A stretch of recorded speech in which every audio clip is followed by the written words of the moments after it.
clear tu te chi bai le vek ule hei van doi thlak tak mai in voin lama khan lungtla in kar pakhat adel pal lo maya enge thil thlen dan kim changte thlerin nga thlok taila voin ni somni pariat thali sang ni somni panga tlaidar thum le mi somli panga vel khan leng pui thlen ma dewa tui kho tha chak dewa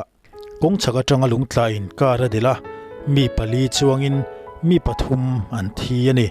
police atanga bingwarna thudon danin kar hi gran I10 near Shiat MZ040330 ni in antan laklo lain kong chaka tanga lungtlain aron dela kar hi achene le kar hi achiat ne ema wangin engkar nge ni tak hriat alani lo thung ani kar khal tu chu an lak so in biak ala ria leng pui dam do in pan pui nga lania kar chuang mi pathum te chu an thiveka an ruang hi leng pui dam do ina lak phot ania tuteng yan ni te he thu zia lai hian hriat chi ala ni lawani leng pui rot hi kho thla kha ni ya hi la hian in chin ro sur mai kha ni pick up emi lai min hian in motor so motor polang thailo ni del so veka so ara phla khop mai a chhunga chuang te exat ngen ni kan selwa ma se an thivek ani apoi khop mai hei ilai atang hian Lungtla ara phla khop mai motor polang thailo ni so a sop chhevek ani sei tong khan a chhunga exat nge mi chuang silava masen thivek tian soi ni ara phla khop mai hei helai mun hi soyang khan ri kho tha chak chia khan ni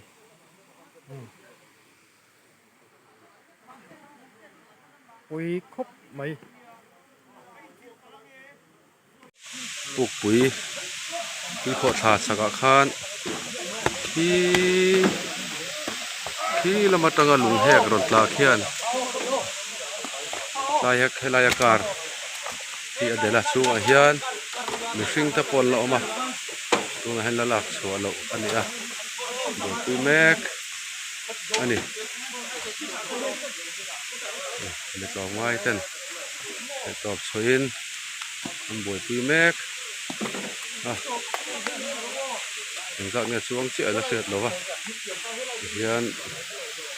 sum khu an soya chuan hian an hnuk cha deuh dawn ani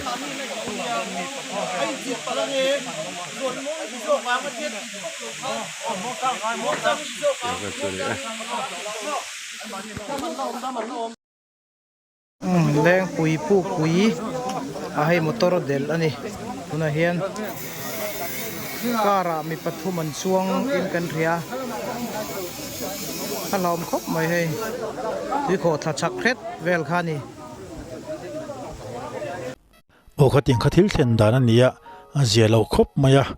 hei kan sei pho to thin angin tur lai chawa pe chon van doina chi sang sang accident te ti thut na ang chi te thleng chho nem em mai kan ti to kha film khur thei chu nia amaro chu invention po ani me ulowa kan tum lo khana kan chan lo khana he tiang van doina hi aron thleng thut zel box sia engpo ni sela hei khuwa a fur chhole dona ruwa tuite po tam chho dona kong sang sanga jin mi te po film khur angai hleina hriata kan kalna mun tur hi mem kan tlan na lai hi roran sur palta se kan tlan na mun hi mani ma hlo amangem ti the thlenga ngai tu na kan man kar lo chuan chan lo khana he tiang van doina hi tu te pon tok thei kan ni sia chuwang chuan kan malam hun local zel tura po a le zola he thil thleng tang po kan film khur te po hi apoi mo hle in hriat ani